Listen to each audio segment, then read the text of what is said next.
Hello and welcome. Today we're going to talk about the confidence reframe, how to sell without feeling salesy.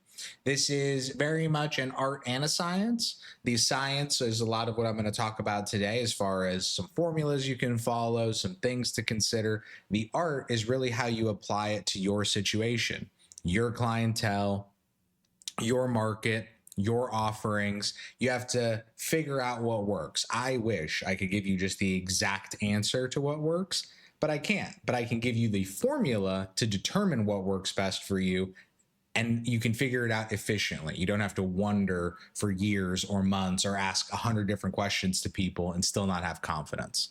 This will tell you a lot of what you need to know. So let's dive right in.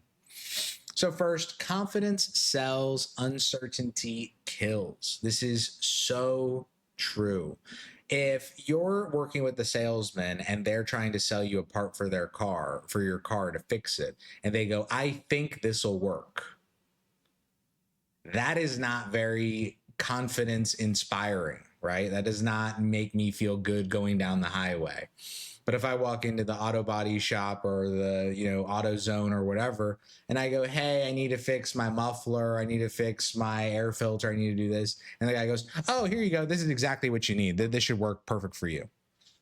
Even if I haven't done all the research, right? Can you feel emotionally how different you would feel if you were me and hearing that from this employee?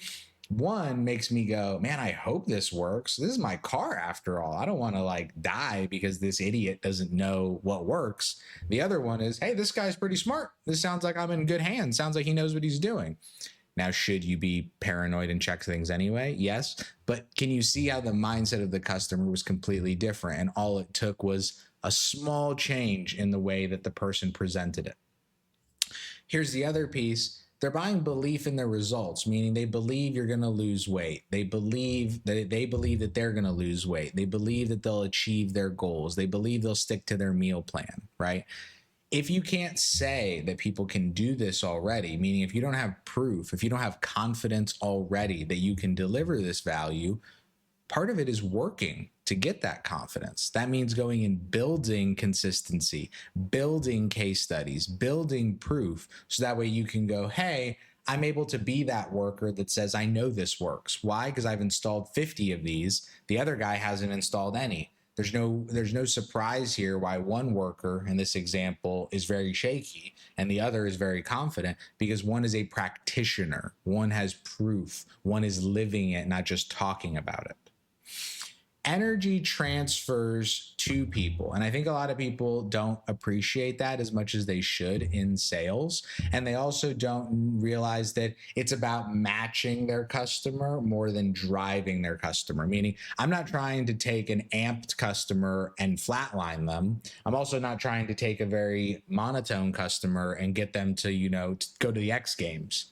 I'm trying to meet them where they are and then bring a good energy to it. So if they're really upbeat and super expressive, then I'm going to be that. And then I'm going to try and be not more than that, but the right side of that, right? Being with them, but not too much of them in that way. You want to form a connection with your customer. If they're using really big, scientific, complex words, they probably will respond well to someone speaking to them like that. Similarly, if they're using really simple words and really quick things and a lot of slang, do you think they're going to react well to a PhD? No. People like doing business with people who are similar to them, who relate to them, who they trust. There's a good networking group called Business Networking International, I believe, BNI, and they have a phrase: people do business with who they know, like, and trust. Do they know you? Do they enjoy you? Do they believe you? This is all a part of that.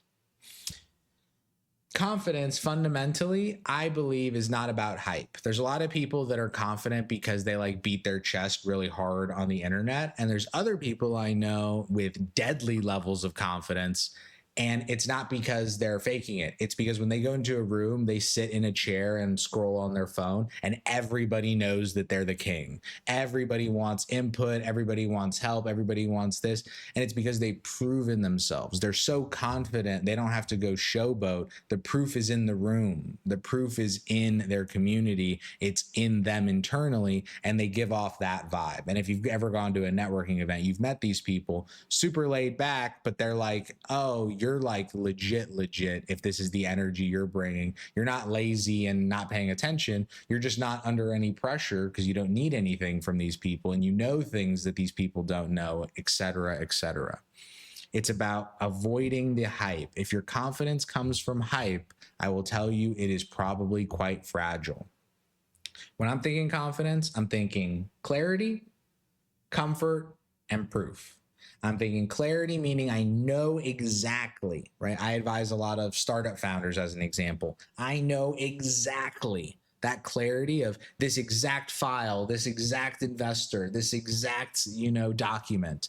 That gives a lot of confidence to me and to my clients because they're like, oh, he knows exactly what he's talking about. Comfort, part of that a lot is connecting, and it's how you build that personal relationship. Do they feel they can trust you? Do they feel you're greedy, that you're spiteful, that you're rude, that you're crass, whatever it might be? If they're not comfortable with you, why are they going to do business with you? And last but not least, proof. That proof, it is like armor, but like the best armor, because it's not external, it's internal. That proof that you can actually deliver on what you're selling goes so far. And if you don't have it yet, remember, you can always work for free. And nobody likes working for free, but getting proof and confidence at the cost of just a little bit of time and effort on your part, it's a deal I would do every day of the week and twice on Sunday. So we've talked about this a little bit, but let's just really pin it down so that way you can proceed with confidence, right? In that way. Confidence is certainty and consistency. All right. So what do I mean by certainty? I mean, knowing your system, knowing your process, knowing your offer.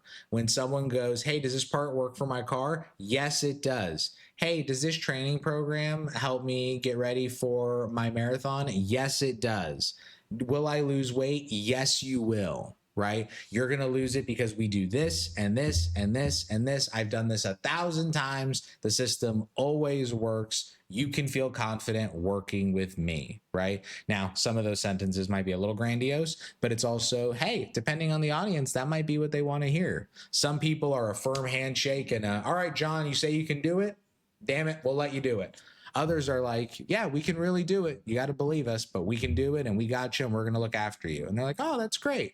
You got to play it to the audience, but the message is still the same. It's, I'm very certain. I'm very clear. Consistency.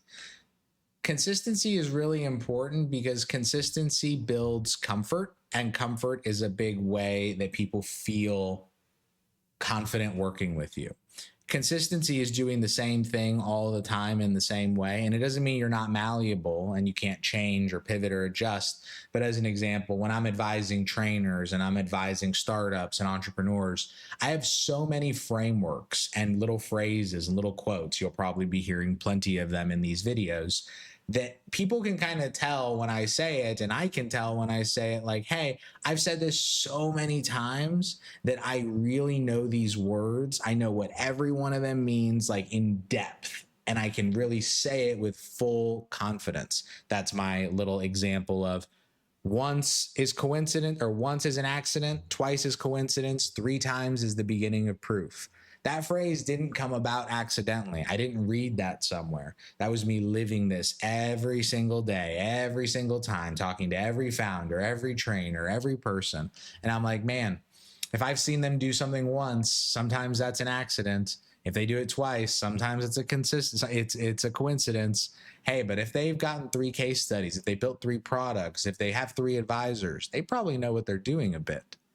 That comes from living it and really being a practitioner. It's, again, we live in the age of Instagram and fake social media influencers and wannabe entrepreneurs and everything in between. The difference between all of them, the good and the bad, is can you deliver the value that you say you can? If the answer is yes, you're on one side of the fence. If the answer is no, you're on the other side. And one side of the fence is not very fraudulent. The other side kind of is. Don't be a fraud. Build the proof, work hard, because once you have the proof, that means you actually can go deliver the process at scale. It means you can get more customers with more confidence, and you don't just build a giant backlog of people that are upset at you because they didn't get the results that they wanted. That's not a good place to be. Improving your language. This is a big one because how you talk, how you think, how you write, they change how a client connects with you and how you relate to the client and to yourself.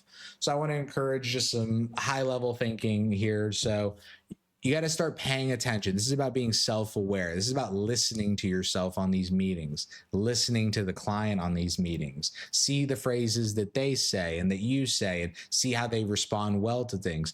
Don't just talk without thinking.